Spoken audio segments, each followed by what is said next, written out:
కాకరకాయ వెల్లుల్లి కారం ఎలా చేయాలో చూద్దాం. ఫస్ట్ మనం తీసుకున్న కాకరకాయలన్నిటికీ చెక్కు తీసేసుకోవాలి.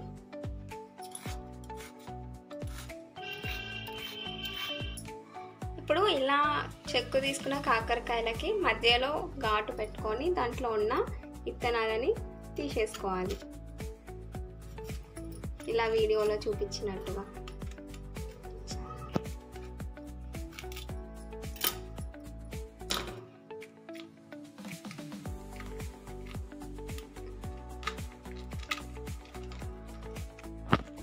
ఇలా చెక్కు తీసుకొని కట్ చేసి పెట్టుకొని విత్తనాలు తీసేసుకున్న తర్వాత ఇందులోకి మనం కొంచెం పసుపు ఇంకా సాల్ట్ని యాడ్ చేసుకోవాలి.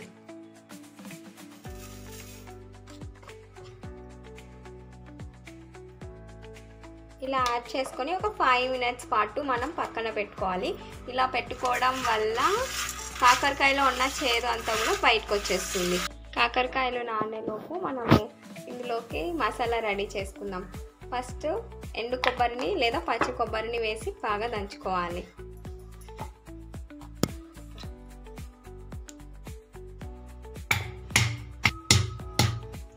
కొబ్బరి బాగా మెత్తగా దంచుకున్న తర్వాత ఇందులోకి ఇప్పుడు మనం 1 టేబుల్ స్పూన్ ధనియాలని యాడ్ చేసుకొని మళ్ళీ దంచుకోవాలి.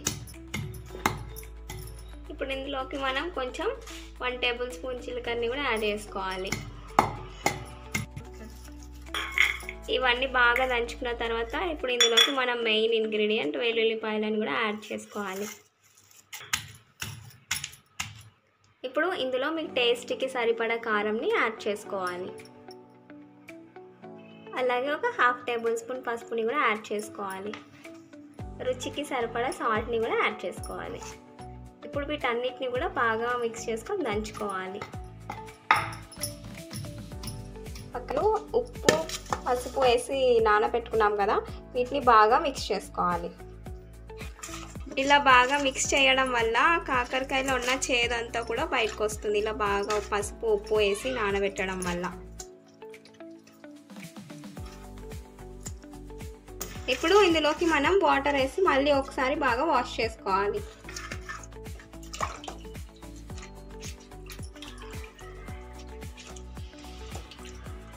ఇలా బాగా వాష్ చేసుకొని తడి ఏం లేకుండా ఒక ప్లేట్లోకి తీసుకోవాలి.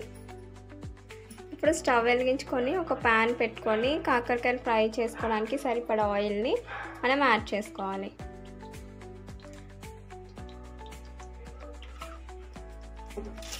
ఆయిల్ కొంచెం హీట్ అవ్వాలి. ఆయిల్ హీట్ అయ్యాక మనం ముందుగా కట్ చేసి వాష్ చేసి పెట్టుకున్న కాకరకాయలని యాడ్ చేసుకోవాలి.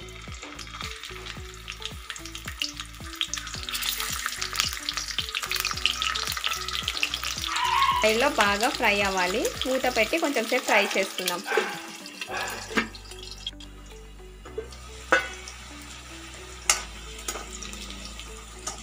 కాకరకాయలు ఇలా బాగా బ్రౌనిష్ కలర్ వచ్చి ఫ్రై అయిన తర్వాత మనం వీటిని వేరే ప్లేట్లోకి తీసుకోవాలి.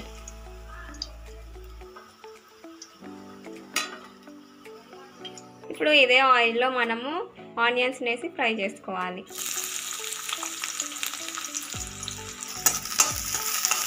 ఇలా ఫ్రై అయిన ఆనియన్స్లో మనం ముందుగా దంచి పెట్టుకున్న వెల్లుల్లి కారాన్ని యాడ్ చేసుకోవాలి. యాడ్ చేసుకొని ఒక 5 మినిట్స్ వరకు ఫ్రై చేసుకోవాలి. బాగా ఆయిల్లో ఆ కారం పచ్చి వాసన పోయి మంచి వాసన వచ్చేంత వరకు ఫ్రై చేసుకోవాలి. ఇప్పుడు మనం ఫ్రై చేసి పెట్టుకున్న కాకరకాయని ఇంకా కాకరకాయలో మనం ముందుగా ఫ్రై చేసి పెట్టుకున్న వెల్లుల్లి కారంని స్టఫ్ చేసుకోవాలి.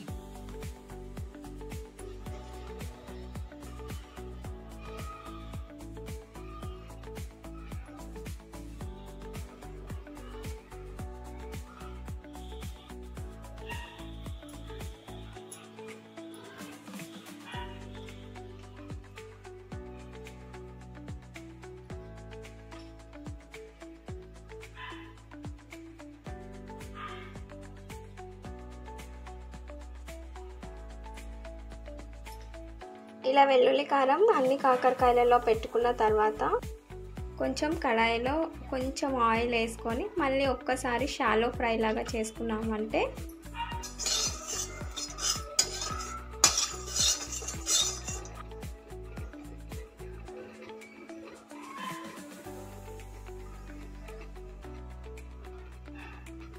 ఇప్పుడు ఇందులోకి మనం లైట్గా కొంచెం కరివేపాకుని కూడా యాడ్ చేసుకోవాలి.